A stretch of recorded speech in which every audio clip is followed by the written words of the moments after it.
1929 ಬೆಳಗಾವಿಯೊಳಗ ಕನ್ನಡ ಸಾಹಿತ್ಯ ಸಮ್ಮೇಳನ ನಡೀತು. ನನಗೂ ಕರೆದಿದ್ರು, ನಾನು ಹೋಗಿದ್ದೆ.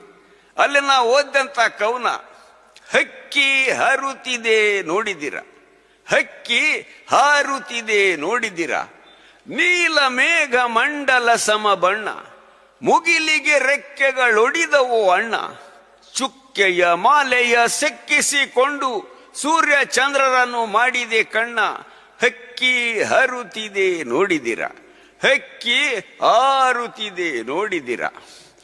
ಬೆಳ್ಳಿಯ ಹಳ್ಳಿಯ ಮೇರೆಯ ಮೀರಿ, ತಿಂಗಳಿ ನೂರಿನ ನೀರನ್ನು ಹೀರಿ, ಆಡಲು ಹಾಡಲು ತಾಹರಾಡಲು ಮಂಗಳ ಲೋಕದ ಅಂಗಳಕ್ಕೇರಿ, ಹಕ್ಕಿ ಹಾರುತ್ತಿದೆ ನೋಡಿದಿರ. ರಾಜ್ಯದ ಸಾಮ್ರಾಜ್ಯದ ತೆನೆ ಒಕ್ಕಿ, ಮಂಡಲ ಗಿಂಡಲಗಳ ಗಡ ಮುಕ್ಕಿ, ತೇಲಿಸಿ ಮುಳುಗಿಸಿ ಖಂಡ ಖಂಡಗಳ ಸಾರ್ವಭೌಮರ ನೆತ್ತಿಯ ಕುಕ್ಕಿ, ಹಕ್ಕಿ ಹಾರುತ್ತಿದೆ ನೋಡಿದಿರ, ಹಕ್ಕಿ ಹಾರುತ್ತಿದೆ ನೋಡಿದಿರ.